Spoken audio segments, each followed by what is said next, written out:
नमस्कार। गृह विज्ञान विषय के इस YouTube चैनल पर सभी का स्वागत है। आज हम पढ़ रहे हैं concept and component of health, अर्थात स्वास्थ्य की अवधारणा एवं उसके अवयव। यह जो चैप्टर है यह BA सेकेंड ईयर में चलने वाला जो विषय है हेल्थ साइंस, उसके अंतर्गत हम पढ़ रहे हैं। और इससे पहले के वीडियो में यह जो है उसका सेकंड पार्ट है, और इसके पहले के वीडियो में हमने पढ़ा था कंसेप्ट ऑफ हेल्थ, स्वास्थ्य की अवधारणा क्या होती है। और उसी को आगे बढ़ाते हुए आज हम पढ़ रहे हैं कि कंपोनेंट ऑफ हेल्थ, हेल्थ के जो अवयव हैं वह क्या क्या बताए गए हैं। तो इससे पहले के वीडियो में जैसा कि हमने अध्ययन किया था कि संपूर्ण स्वास्थ्य क्या होता है, उसकी क्या परिभाषा है, अलग अलग वैज्ञानिकों ने क्या परिभाषाएं दी हैं, उसका हमने अध्ययन किया था। इसके पश्चात हम ये पढ़ चुके हैं कि स्वास्थ्य के अवयव क्या क्या होते हैं। तो स्वास्थ्य के प्रमुख रूप से 3 अवयव बताए गए हैं: शारीरिक स्वास्थ्य, मानसिक स्वास्थ्य एवं सामाजिक स्वास्थ्य। और इसी के साथ आध्यात्मिक स्वास्थ्य को भी इसके अंतर्गत जोड़ा गया है। तो शारीरिक स्वास्थ्य एवं शारीरिक स्वास्थ्य को कैसे प्राप्त किया जा सकता है, इसके बारे में अध्ययन हम इसके पहले के वीडियो में कर चुके हैं। इन सभी बिंदुओं पर हम विचार कर चुके हैं। तो आज हम अध्ययन कर रहे हैं मानसिक स्वास्थ्य। तो मानसिक स्वास्थ्य क्या होता है? तो मानसिक स्वास्थ्य जो है बच्चों, संपूर्ण स्वास्थ्य का एक महत्वपूर्ण अवयव है। जब किसी व्यक्ति का शरीर स्वस्थ होगा तो निश्चित ही वो व्यक्ति मानसिक रूप से भी स्वस्थ होगा। और शारीरिक स्वास्थ्य और मानसिक स्वास्थ्य दोनों में और बहुत ही गहरा संबंध होता है। और जैसा कि विश्व स्वास्थ्य संगठन द्वारा बताई गई जो डेफिनेशन हमने इससे पहले के वीडियो में पढ़ी थी कि स्वास्थ्य जो है केवल मात्र बीमारियों की अनुपस्थिति ही नहीं है। स्वास्थ्य जो है वह व्यक्ति की शारीरिक, मानसिक एवं सामाजिक रूप से भी वो स्वस्थ होना चाहिए। अर्थात मानसिक स्वस्थता भी अत्यंत ही महत्वपूर्ण होती है। तो इस प्रकार मानसिक स्वास्थ्य जो है वो स्पष्ट रूप से उसका भी अध्ययन किया जाना अत्यंत आवश्यक है।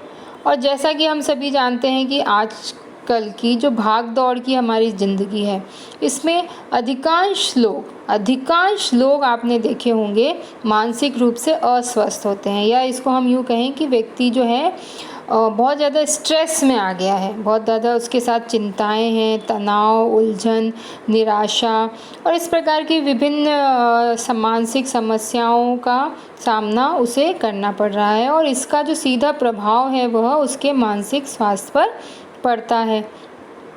और अगर देशों में, विदेशों में देखा जाए तो जो विकासशील देश हैं, तो विकासशील देशों की अपेक्षा जो विकसित देश हैं वहाँ के लोगों का जो मानसिक स्वास्थ्य है वो ज़्यादा अस्वस्थ है, क्योंकि विकसित देशों में लोगों को जीने के लिए अधिक श्रम और संघर्ष करना पड़ता है। तो इस प्रकार से वहाँ पर जो एक मेंटल स्ट्रेस है लोगों के पास वह बहुत ज़्यादा है। तो इस प्रकार हम देखते हैं कि वर्तमान समय में जीवन के मूल्यों में धन का मूल्य जो है वो बहुत अधिक बढ़ गया है।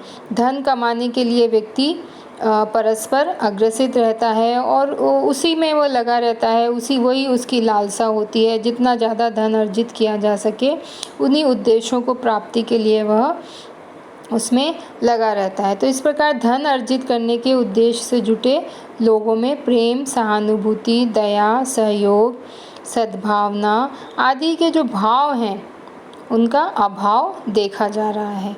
निरंतर नए ज्ञान और तकनीक के विकास के साथ साथ मानव में संघर्ष करने की क्षमता तो बढ़ गई है, तथा मानव भी मानव न रहकर एक मशीन की तरह कार्य करने के लिए हमेशा जुटा रहता है। तो इसका जो विपरीत प्रभाव है या दुष्परिणाम जो देखा जा रहा है वो ये है कि इसका शारीरिक स्वास्थ्य के साथ साथ व्यक्ति की मानसिक स्वास्थ्य पर भी बहुत अधिक प्रभाव पड़ रहा है। तो मानसिक जो स्वास्थ्य है उसको अच्छा बनाए रखें, या हम यूँ कहें कि मानसिक रूप से स्वस्थ व्यक्ति की अगर हम विशेषताएं देखें कि क्या ऐसी बातें हैं जो एक व्यक्ति में अगर है तो उसे हम मानसिक रूप से स्वस्थ कहेंगे। तो कुछ विशेषताएं हैं या कुछ तरीके हैं जिनके द्वारा मानसिक स्वास्थ्य को प्राप्त किया जा सकता है।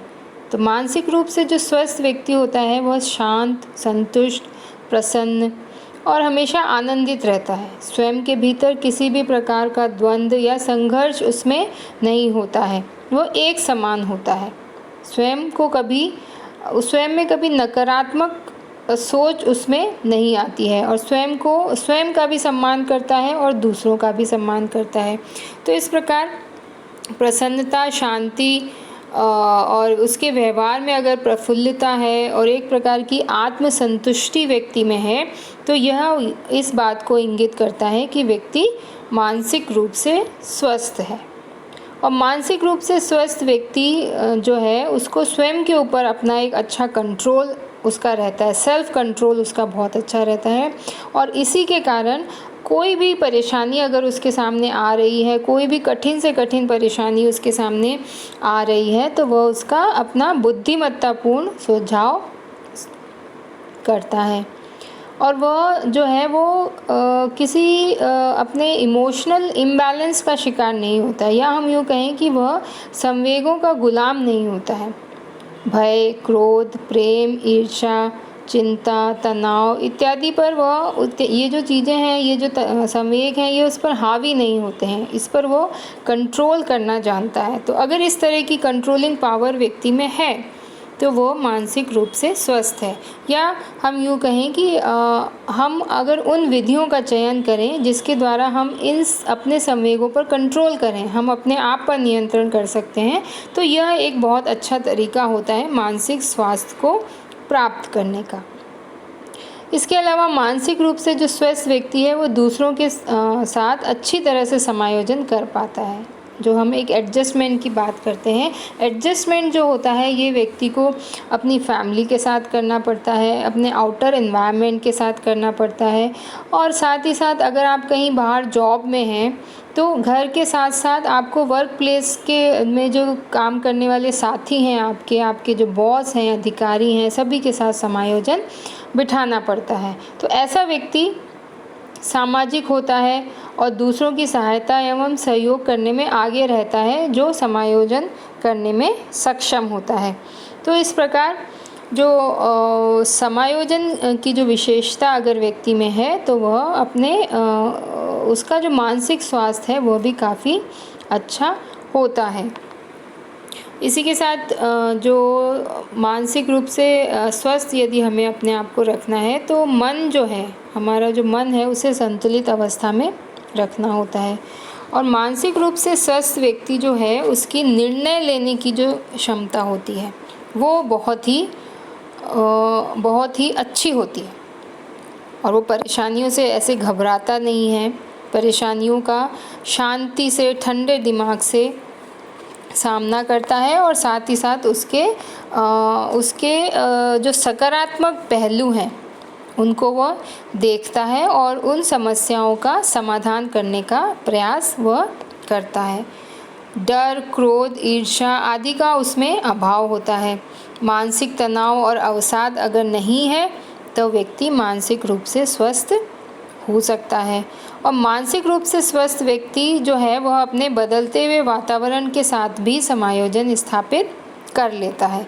उसे पता भी होता है कि चीज़ें गलत हैं या चीज़ें गलत दिशा में जा रही हैं, फिर भी ऐसी स्थितियों में भी वो अपना आत्मनियंत्रण जो है वह नहीं खोता है, क्रोधित नहीं होता है और क्रोध में आकर कोई गलत कदम नहीं उठाता है। तो इस प्रकार की विशेषताएं अगर व्यक्ति में हैं तो वह मानसिक रूप से काफ़ी स्वस्थ व्यक्ति माना जाता है।